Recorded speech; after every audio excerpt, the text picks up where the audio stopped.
खुकुरीलाई पितल छाया जोबन ढल्की जरा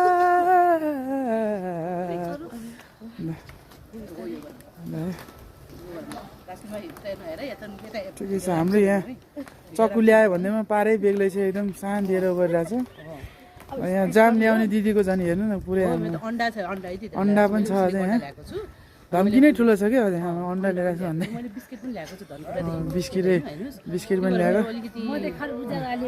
हाम्रो यहाँ कफी ल्याउने दिदी झन् यहाँ पुरै रिसाएर।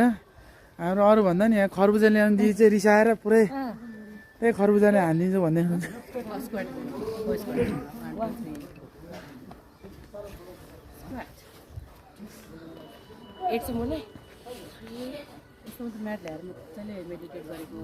तपाईँलाई तन्ना ल्याउनु भनेन? राख्नु न तन्ना ल्याएर राख्नु तन्नावाली। अनि पुरानो नयाँ के भयो र भगवान्ले त्यस्तो हेर्दैनन्। सक्यो हजुर यस्तरी खिच्नु पर्ने नि, कस्तरी खिच्यो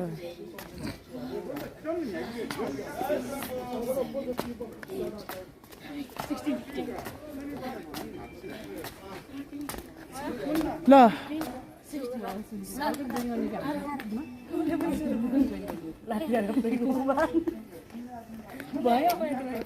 ल ठिक छ, हाम्रो एक्सर्साइज राउन्ड सकिएको छ र हामी अब चाहिने ब्रेकफास्ट राउन्डमा जानेछौँ। ल ल जाउँ, भोक लागिसक्यो।